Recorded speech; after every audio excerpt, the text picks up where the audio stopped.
Dobar dan svima, počinje još jedan školski sat. U današnjoj emisiji razgovarat ćemo o dizajnu i otvoriti jedno vrlo važno poglavlje škole. Kako projektirati savršenu školu i postoji li uopće nešto kao što je savršena škola i kako onda tu školu opremiti primjerenim dizajnom. Naravno, započet ćemo, a gdje drugdje nego u školi. Mi smo i dalje u potrazi za savršenom školom. Upoznat ćemo školsku zgradu koju su stručnjaci i arhitekti pohvalili, ali još nismo čuli mišljenje učenika.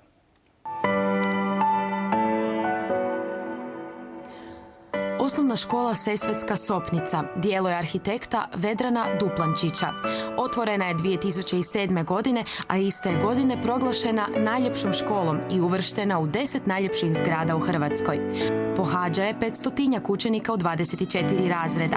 Mišljenje struke znamo, a evo što misle učenici. Škola mi se jako sviđa.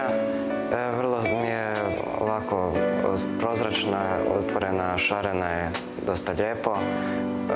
Profesori nam, mislim, uz nas nisu sad nešto jako strogi, nego uvijek pružaju nam podršku i sve. I puno prijatelja se može lako steći i smatram da su svi, da je općenito vrlo dobro da je škola. Škola mi se jako sviđa zato što je velika i puno je modernija od drugih škola. Svi smo složni jer imamo ovako tribine i nema nekih zavučenih mjesta da se stavimo u nekakve skupine. Najviše mi se sviđa zato što je drugačija od ostalih škola, staklena je, nema puno škola u Hrvatskoj takvih, nema grafita, nema uništavanja. Pa u mojoj školi mi je najljepše što sam jako prihvaćen, što me prijatelji cijene, vole, cijela okolina, čitav kvart. Znači, i prilagođeno mi je sve okolo škole i u školi, od WC-a preko lifta. Od mana bi naveo uske hodnike, moja škola je najbolja. Bio sam u mnogim školama i one su jednostavno zidovi su ispucali izvana, fasada zna biti ružna. Kako treba izgledati savršena škola? Učenici jedne od najljepših škola imaju stav o toj temi. Moja idealna škola bi bila velika, sa velikim igralištem, da je sve osvjetljeno i da kada neko prolazi da se baš zagleda u nju, da su veliki hodnici i vrlo ukrašena.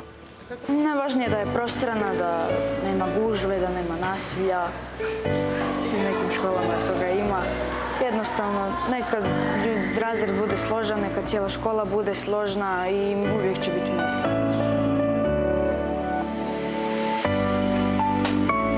Najvažnija mi je atmosfera među učenicima i povezanost između svih nas.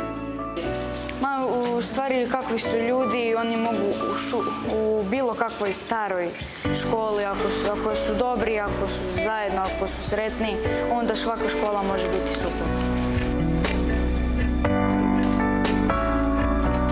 U studiju nam se pridružila i učenica iz osnovne škole Sesvetska Sopnica, Maja Barišić. Maja, pozdrav i tebi u školskom satu. Hvala što si došla.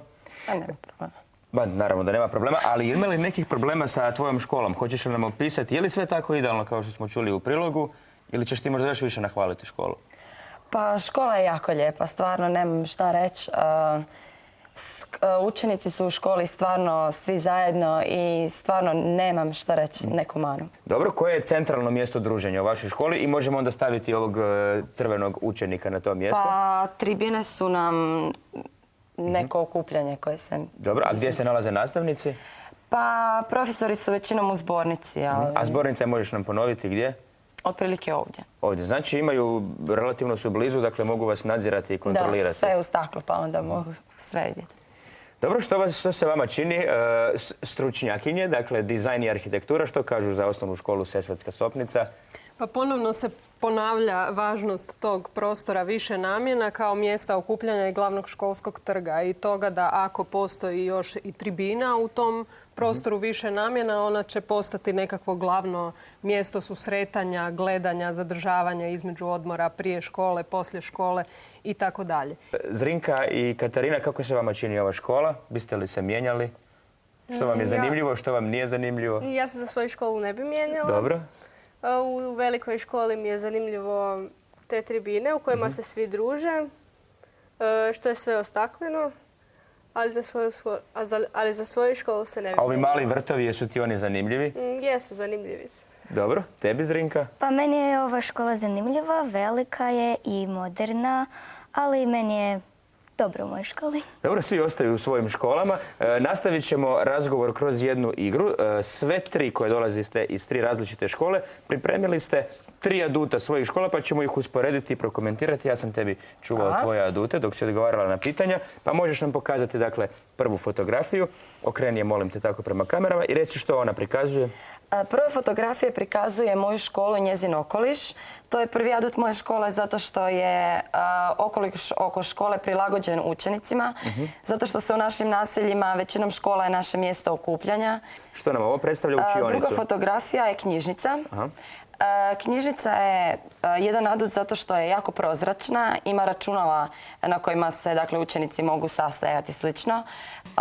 Onda jako je prozračna, velika i to je zato sam izabrala taj adut. I sportska dvorana čini mi se da je jako moderna. A dvorana je treći adut zato što je jako moderna, prozračna, ima jako puno mjesta, jako je dobro opremljena raznim spravama koje mi koristimo i zato sam izabrala treći I adut. učenici su, pretpostavljam, češće u toj sportskoj dvorani nego u knjižnici. Da, puno češće. Dobro, o tome ćemo možda u nekim drugim emisijama.